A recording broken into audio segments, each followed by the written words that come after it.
Hi, I'm Marin from Vermont, and my parents are a couple of lunatics who hid a secret from me that rocked my world. But before I continue, please like and subscribe. I guess you can say I'm the grumpy oddball of the family. My dad's a psychologist, and my mom's a life coach, and they have permanent smiles plastered on their faces. Before I was born, they made millions and became famous selling books that taught people how to be happy. When I was a kid, they insisted on driving me to school, where they'd always make a big scene. Give Daddy a hug, sweetie. Give Mommy a kiss. And don't forget Mr. Stuffy and your magic hat. It was nice when I was 5, but now I'm 16 and they're still doing it. Every day they'd find new ways to embarrass me. They'd burst into song in the middle of the grocery store. They'd insist we dress like triplets every time we went out. And they'd show up at school in cheerleading outfits before every big test. You can do it, honey. Yes, you can. Go Marin! My parents and I couldn't be more opposite. I failed to inherit their cheery disposition or their good looks. Oh yeah, I forgot to mention that my parents are gorgeous. People are always staring at them and stopping them in the street to pay them compliments. But no one ever noticed me. My parents tried to share their spotlight with me by dragging me to their photo shoots and TV interviews, but it always ended up a disaster. I was not photogenic. Then one time, they decided to do a photo shoot in Disneyland, and the place was just getting on my nerves. All the workers there and the Disney characters kept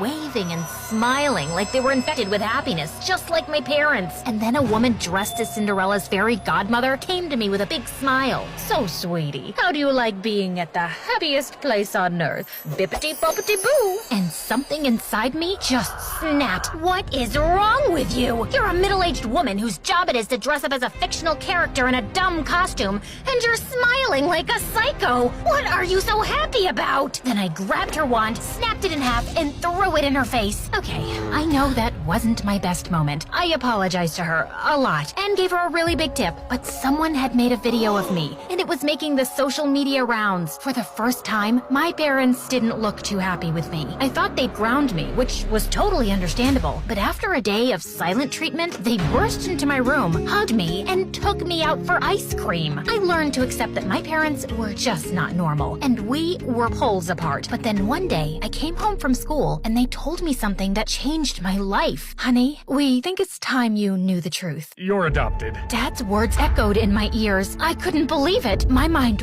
raced, and so did my emotions. First, I was in denial. No way. I got so mad I threw a chair. Then, I tried to convince my parents to come to their senses. Haha, funny joke. Now take it back. I'm sure you have a lot of questions. Suddenly, I started crying like a baby. It took a while for my parents to calm me down, but I was finally able to hear them out. They told me they'd adopted me when I was 2 years old, and the craziest thing was that I had a sister. Why tell me now? We received a letter from your sister. She saw us on TV. Up until now, we didn't know she existed. She's been in foster care her whole life, but she showed her records and she's been adopted from the same orphanage we got you from. The more I thought about being adopted, the more it made sense. This is why I didn't have my parents' genes. They weren't my parents. Your sister wants to meet you. She'd like to visit, but the choice is yours if you want to see her. My parents gave me my sister's contact information, and I looked her up online. Her name was Francesca, and she was 2 years older than me, and she looked a lot like me, but somehow 10 times better. She was head of her cheerleading team, voted most likely to succeed, and wore the most stylish clothes. I sent her a DM on Insta, and she responded a half a second later. Surprisingly, we had a lot in common. We both loved rom-coms and mint chocolate chip ice cream, and we both hated zombies. Maybe having a sister wouldn't be so bad. Francesca and I made plans to see each other the next weekend. The next morning at school, I told my BFF Ray the news. I showed Ray a picture of Francesca, and he couldn't stop staring. So I slapped his forehead. Ow! Earth to Ray. Sorry, it's just I can't believe you have a sister. You mean a pretty sister, right? I guess she got the pretty gene from our birth parents. You're just as pretty as she is. In fact, you look 10 times better. Yeah, right. No, it's true. You're a goddess and I love you. What? I said I love plastic spoons. Hey, look, that lunch lady has a bunch. I should go talk to her. Bye. Ray was a little strange, but that's what I liked about him. We met in 5th grade. Ray brought a snake into the classroom for show and tell. It got loose, and everyone freaked out, but I grabbed the snake by its tail and tossed it into its cage. Wow, you're incredible! We've been besties ever since. My parents were excited about Francesca's visit, but they were busy the day she was arriving, so Ray and I volunteered to pick her up from the airport. The moment Francesca stepped off the plane, I had a feeling I was in for trouble. She was beautiful in her pictures, but in person, she looked like a movie star. A bunch of boys jumped over themselves to carry her bags. It's so nice to meet you, Marin. I can't believe how friendly everyone is. Then this old lady bumped into me and started yelling, "Move, girl!" Sorry, ma'am. We didn't mean to stand in your way. The mean lady looked at Francesca and instantly smiled. Aren't you a sweetheart? You, on the other hand, could learn some manners and comb your hair. You look like a peacock. What the heck? And to make matters worse, Francesca kept fawning all over Ray on the way back home. OMG, Ray, your muscles are huge. Do you work out? A little. Ray was practically a toothpick. What was she talking about? I don't know why, but when Ray smiled at Francesca, it made my blood boil. When we got back to my house, I barely had a chance to introduce Francesca to my parents before she ran up and hugged them. Hi, Mom. Hi, Dad. Is it okay if I call you that? How about no? Don't be rude, Marin. She's our guest. That whole night, my parents and Ray couldn't get enough of Francesca. Francesca had apparently read all my parents' books and could even quote them by heart. She laughed at Dad's stupid jokes, sang show tunes with Mom, and geeked out when Ray showed her his comic book collection. She even volunteered to cook and made the most amazing 5-course meal. You are just wonderful. Extraordinary! Unbelievable. I'm not saying I was jealous, but come on! Francesca made herself right at home. My parents gave her a room down the hall from me, and that night, I felt so relieved that the day was over. But just as I turned out the lights to sleep, I saw Francesca in my doorway staring at me with a creepy smile. What are you doing? I'm sorry. I didn't mean to scare you. I just wanted to say goodnight. Okay, thanks. Well, good night, and don't let the bedbugs bite. It can get pretty bad if they do.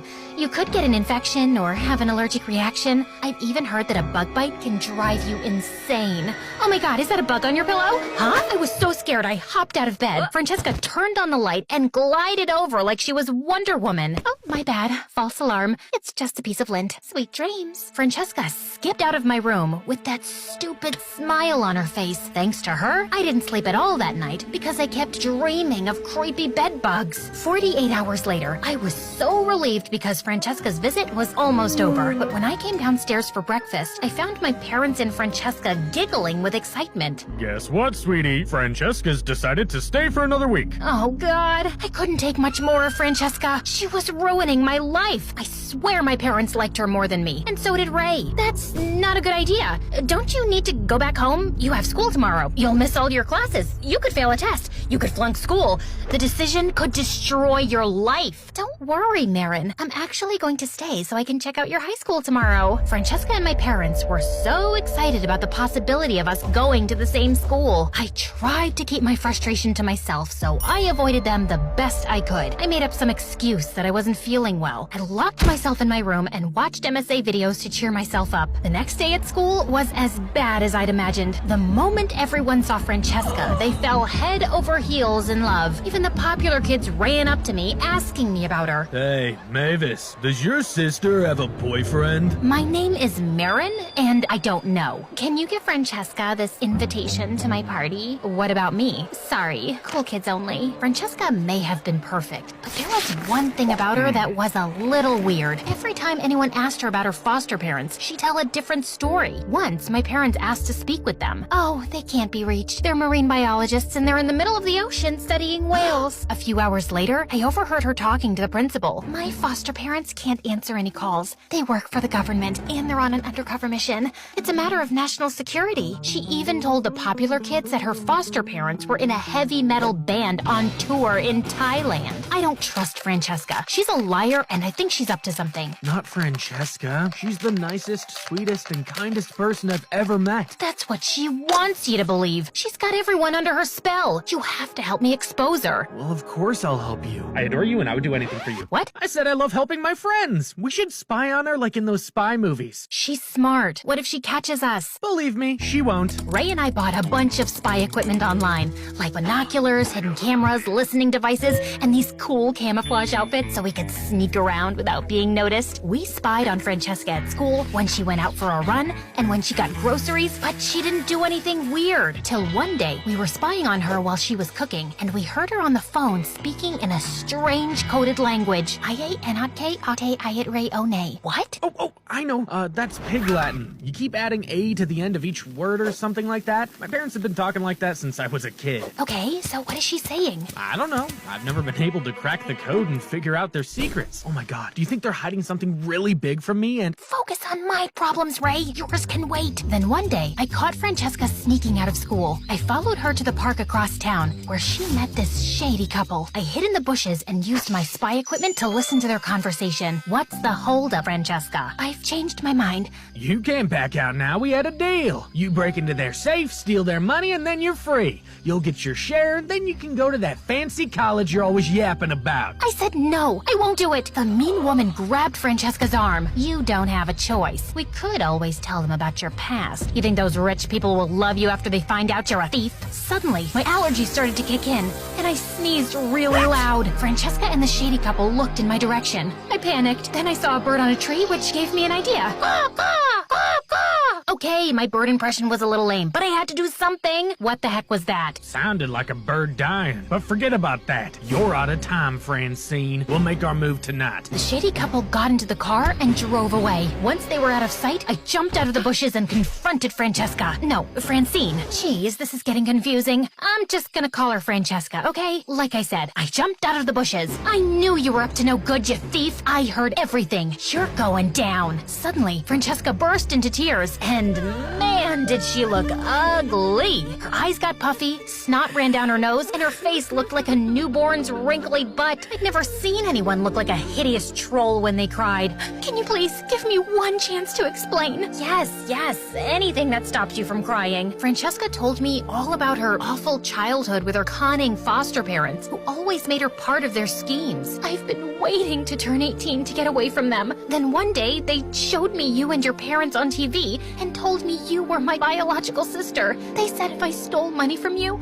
they'd give me my share and I could go to my dream college. I just wanted out really badly, so I agreed. But soon after I met you and your family, I knew that I couldn't go through with the plan. You're my sister, my only friend in the world, and I love you. Francesca hugged me tight and cried some more. I hadn't thought of her as a friend before, and she was getting snot all over my shirt, but it was okay. I started to realize how silly I was for being jealous of her. I was the lucky one. Even though my parents were annoying, there was no doubt that they loved me. That night, Francesca and I told my parents everything. They told the police, and Francesca's foster parents were arrested the next day. I asked my parents if Francesca could live with us, and they said yes. After that, Francesca moved in for good, and we became a happy family. One day, I was hanging out at the pool with Francesca and Ray. Hey sis, I've got one question. Why did you say your name was Francesca? I wanted something fancy. Francine was too plain. Now it's my turn to ask one. When are you gonna admit that you're in love with Ray? I spat out my juice. I'm what now? You heard me. And he's always looking at you like an infatuated cow. I am not, and that doesn't even make any sense. I'm as thin as a toothpick. Ugh, jeez. Just shut up, admit it already, and work it out, losers. And with that, she pushed us into the pool and ran off cackling.